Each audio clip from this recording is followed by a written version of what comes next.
এই বৰ্ষতো আমি চেগলিমে হাইস্কুলত এখন বাৰ্ষিক বঁটা বিতৰণ সভা অনুষ্ঠিত কৰিছোঁ। ৰাতিপুৱা 7 বজাৰ পৰা আমাৰ এখন সভা অনুষ্ঠিত হৈ আছিল। প্ৰথমতে আমি বৃক্ষৰোপণ, চাফাই অভিযান এনেকুৱা দিনজোৰাই কাৰ্যসূচী আমি অনুষ্ঠিত কৰিছোঁ। আপোনালোকে দেখা পাইছে যে প্ৰতিজন ষ্টুডেণ্টে আমাৰ মাজত আছে, ষ্টুডেণ্টৰ গাৰ্জেনসকলেও আছে। আমাৰ মাজত বৰপেটা জিলাৰ স্কুল পৰিদৰ্শক ছাৰ আহি পাইছে। এখেতে গানো গালে, আপোনালোকে নিশ্চয় দেখিছে। 41 নং ভৱানীপুৰ বিধানসভা সমষ্টিৰ সন্মানীয় বিধায়ক মহোদয় আহি পাবহি। এখেতে এখন মিটিঙত আছে। তাৰ পিছতে এখেতে আহি আমাৰ মাজত আমাৰ এইখন সভাত আহি উপস্থিত হ'বহি। ইয়াৰ পৰা এটা কথা আমি ক'ব পাৰোঁ যে আমাৰ চৰকাৰী স্কুলতে যে আমি কিছুমান কাম কৰিব পাৰোঁ, চৰকাৰী স্কুলৰ পৰা যে আমাৰ ল'ৰা ছোৱালী ভাল প্ৰতিটো ছাইডতে শিক্ষাৰ লগতে গান, ডান্স, খেল ধেমালি আগুৱাই যাব পাৰিব, এই ক্ষেত্ৰত নিশ্চয় আমি হয়তো ক'ব পাৰিম। আপোনালোকে দেখা পাইছে কিমান অভিভাৱক আছে। আমি মোটামুটি ক'বলৈ গ'লে 85 to 90% অভিভাৱক আমাৰ মাজত উপস্থিত হৈছেহি। এই ক্ষেত্ৰত আমি চেগলিমে হাইস্কুলৰ কৰ্তৃপক্ষৰ ফালৰ পৰা সন্মানীয় অভিভাৱকসকলক আন্তৰিক অভিনন্দন ধন্যবাদ জ্ঞাপন কৰিছোঁ।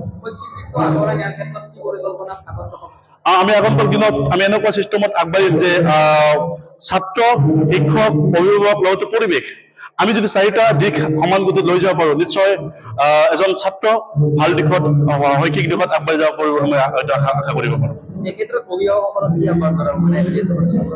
অভিভাৱকসকলক এটা কথা আহ্বান জনাম যে আপোনালোকে সকলোৱে আহক, আহি কিনে আমাৰ স্কুলৰ প্ৰতিজন শিক্ষাগুৰুসকলৰ লগত আপোনাৰ সন্তান কেনেকুৱা ধৰণৰ লিখা পঢ়া কৰি আছে আপোনালোকে আহি কিনে পৰামৰ্শ দিয়ক।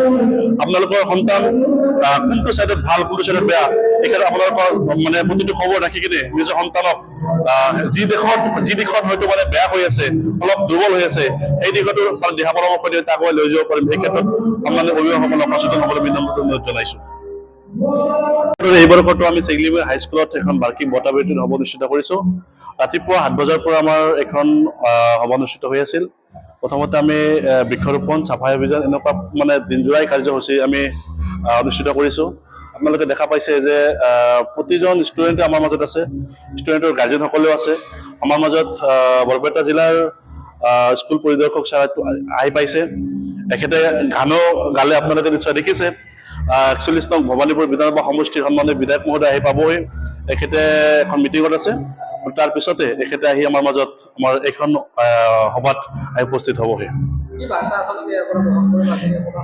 ইয়াৰ পৰা এটা কথা আমি ক'ব পাৰোঁ যে আমাৰ চৰকাৰী স্কুলতে যে আমি কিছুমান কাম কৰিব পাৰোঁ, চৰকাৰী স্কুলৰ পৰা যে আমাৰ ল'ৰা ছোৱালী ভাল প্ৰতিটো ছাইডতে শিক্ষাৰ লগতে গান, ডান্স, খেল ধেমালি আগুৱাই যাব পাৰিব, এই ক্ষেত্ৰত নিশ্চয় আমি হয়তো ক'ব পাৰিম।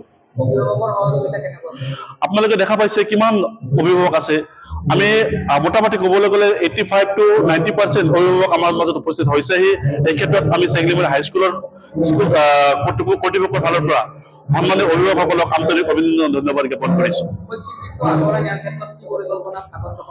আমি আগন্তুক দিনত আমি এনেকুৱা চিষ্টেমত আগবাঢ়িম যে ছাত্ৰ, শিক্ষক, অভিভাৱক লগতে পৰিৱেশ, আমি যদি 4টা দিশ সমান গতিত লৈ যাব পাৰোঁ, নিশ্চয় এজন ছাত্ৰ ভাল দিশত, শৈক্ষিক দিশত আগবাঢ়ি যাব পাৰিব, আমি হয়তো আশা কৰিব পাৰোঁ। অভিভাৱকসকলক এটা কথা আহ্বান জনাম যে আপোনালোকে সকলোৱে আহক, আহি কিনে আমাৰ স্কুলৰ প্ৰতিজন শিক্ষাগুৰুসকলৰ লগত আপোনাৰ সন্তান কেনেকুৱা ধৰণৰ লিখা পঢ়া কৰি আছে আপোনালোকে আহি কিনে পৰামৰ্শ দিয়ক।